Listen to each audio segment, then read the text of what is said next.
with that being said, we gotta get these Carolina Panthers in this.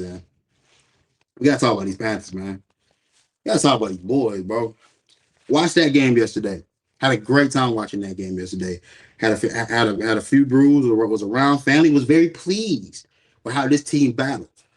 Um, the defense is very annoying. I'm just going to get that out of the way because I wanted to talk about positive things from here on out. This defense is annoying as hell.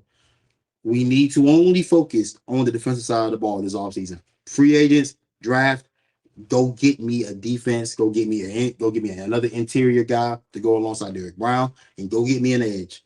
And probably, you won't have to hear another word out of me. You know what I'm saying? But that aside, Bryce Young, shit, kind of got it.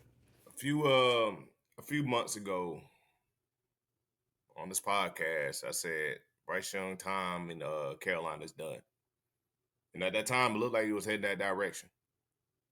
Um, I talked to my uncle, texting him diehard Panthers fan, since day one, and I was like, "Do you think Bryce is done?" I was like, "Nah, I think this is gonna help him." I was like, "Really?" Yeah, he said, "I think this is really gonna help him. I think this is something that he needs. I think he'll bounce back from this." I'm stationed down here in Alabama. You know, majority of them, put the blame like, "Oh, the Panthers, it's the Panthers." I was like, I don't know, man. We spent about 100 mil on that O line. I mean, I don't know, but all right, I'll let y'all think that. I mean, y'all tired fans, But this is the Bryce that we all loved in college. This is the Bryce that we've been waiting on.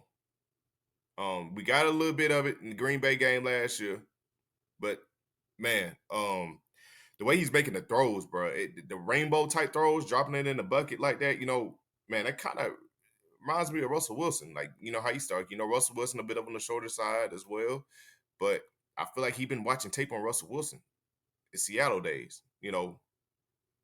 I think he got it, bro. The anticipation throws. That is the anticipation throws. Spagnola sent a mean blitz, all out blitz. Bryce already gone. Right down the money to David Moore. And goodness, I think we need to have a discussion about David Moore, man. That dude there is kind of one of Bryce's favorite weapons here, man. I don't, but yeah, Bryce is back. I think it's safe for me to say this. I think. Oh, absolutely. You talk about that Steve Spagnuolo defense. Here's the thing: people got to understand the Chiefs have been a defensive team for the past 3 years now. They've been led by their defense. Steve Spagnuolo's been one of the best defensive coordinators in that stretch. They tend to put bad quarterbacks in a blender. If you're a bad quarterback, you don't have a day against a Kansas City Chiefs defense, bro. Not here, not here as of late. Bryce stood in there with Chris Jones breathing down his back of his neck, still stepping in there, making the throws. Like you said, throwing with capital A anticipation. He's getting it done. He's playing with a level of confidence to be able to scramble out. Hey, knowing, hey, it's time to scramble out. It's time to go run, go get one. It's time to get rid of it. All right, cool. The creativity, all the things that we thought of when we thought of Bryce Young coming out of college, we are seeing it on display.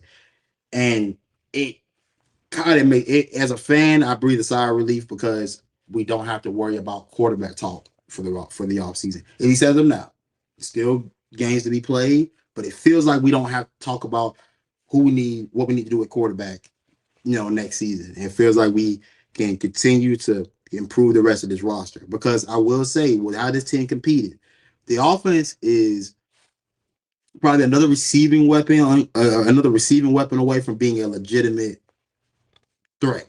You know what I'm saying? I still don't think that Adam Thielen, I like, but even now, like with how Bryce is playing, brother, like it, you didn't even see him lean on Thielen as much as he used to, like last year.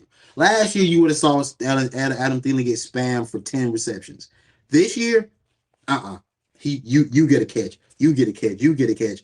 You saw, I mean, before JC Sanders went down, and luckily he had all full range of motion. He was discharged from the hospital as well yesterday. So thankful for that. But you saw that Sanders gets touches, Leggett gets touches, Moore and Thielen are all getting touches.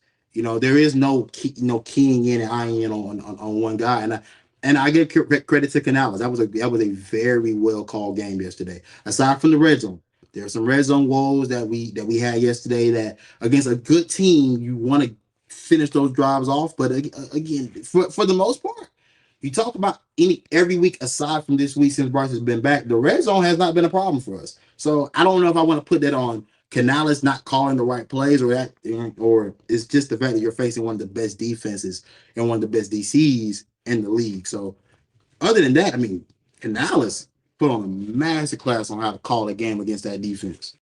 Yeah, I was just thinking. I was just thinking that, man. I was like, yeah, Canales coached a well good game yesterday.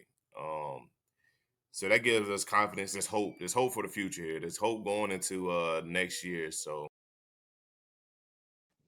Yeah, absolutely. I mean, like, and that's the biggest thing we can all we gotta ask for, bro. Like, the biggest thing is have hope, have a chance, have a pulse. Um, do we love everything Canales has done in terms of how he's handled Bryce? Not necessarily. That's one of those things where you're like, yeah, I could take it or leave it. But overall, they have improved, and that's the main thing we got to look at. We also have to remember that Canales is only a second year play caller as well. So him having being a second year play caller, new quarterback, having to learn this quarterback, I think that the path they had to take to get to this point was a bit unorthodox compared to others, but it was a path that needed to be traveled. You talk about what I mean. We talk about, like, Canals being a young play caller and having to this is only being his second year as a play caller, and what he's having to do with a new quarterback as well. The path that those two had to take to get to this point of being able to, to have some type of synergy was a bit unorthodox compared to what we've seen in other places. Because I don't think many coaches would have had the gumption to bench their first overall pick from just last season 2 weeks into the year. But I think it did every. I think it did very much save Bryce, and it very much saved Canales. I think it saved Canales in terms of the fact that I got the trust of the locker room that I'm gonna do what's best for the team in order to help us win. So at the time, Bryce wasn't what was best for that team, best for the team to be able to win games. Andy Dalton came in, gave us a pulse. It is what it is. Things happen. Unfortunate circumstances happen for Andy Dalton, but it allows Bryce to then re-enter and take over the role. Since then, those two have been able to get in line and intact. Credit to Bryce though for staying with it. That's a competitor. You don't take what's happened to him in the first couple of weeks and the embarrassment, having to sit behind Andy Dalton for a month and then come back without being some type of competitor and some type of killer. And I trust Bryce in these late game situations, bro. Like, it's crazy to think that a second year quarterback has that level of just that level of prowess in late game situations. It feels easy. It feels effortless. Like, in late game situations, bro, I trust Bryce 100% to go get the job done. I expect it almost, and that can't be said for a lot of guys, even 10 years into their careers. yeah, cause like I know we remember the Auburn game like a couple years back. It was at Auburn. That you drove the whole length of the field with no timeouts. Granted, it's college rules. You get a clock stops. We get a first down and everything like that. But you drove the length of the field. With no timeouts. So I like the direction that we're going. Um, Honestly, I know we just don't have the talent. Defense wise, we just don't have the talent. Evero kind of called a good game. I will say, like with the blitz, the blitz to get Mahomes down in the clutch situation. What JC got, he actually, that was actually a good, well called game on Evero. I really think that we just need to bring in some more better talent. Then let's just see what Evero got. If Evero can't next year, Evero can't cut it, then yeah, let's let him go. But And I'm glad we're on the same page with that, because after yesterday, I was like, you gotta give Ivor another shot at it. Gotta give him another run, because I do think if you bring the talent in the room, think it can work. And since Wanham has been back, things have gotten better for this team.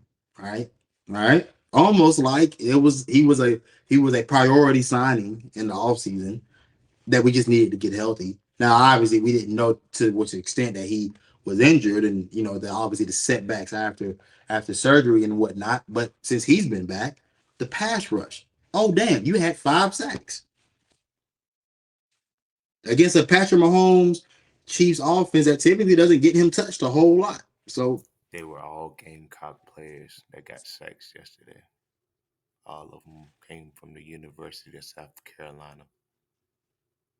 Messy. hey man, but yeah, absolutely.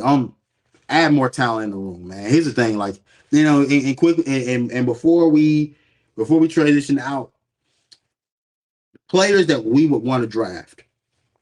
If with I think we're slated to have the fifth pick right now. But if we had just dream scenarios, fantasy scenarios, guys that you would want to draft right now, who would those guys be that would be on? Oh, absolutely. It got to be Mason Graham. Uh, Mason Graham out of Michigan, bro. Big Ten, they do well. Where I start loving and start respecting a whole lot more is the trenches, and the Big Ten has done a great time of producing talent in the trenches, whether that be O line, D line, hell, even tight end. Uh, you know, they have done a great job with that.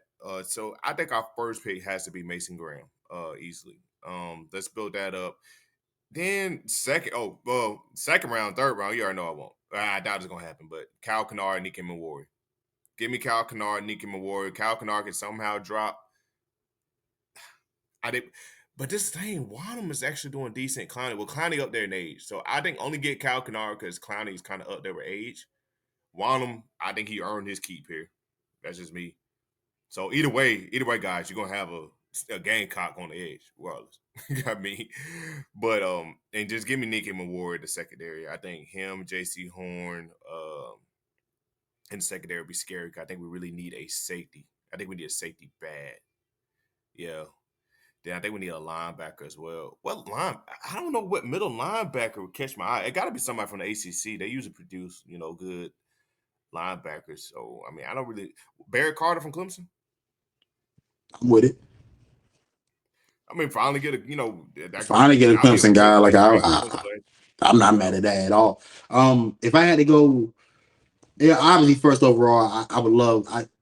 If say for example we had the first overall pick. If we had the first overall pick, I'm taking Travis Hunter. I got to, for the simple fact of the matter that if I'm pick if I'm gonna use him on both sides of the ball anyway, meaning that he would mostly play defense with a package on offense.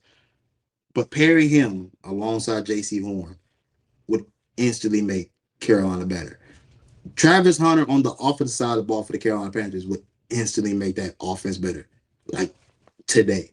So for those that don't believe Travis Hunter like would not impact winning or impact games for the Carolina Panthers today, brother, he would be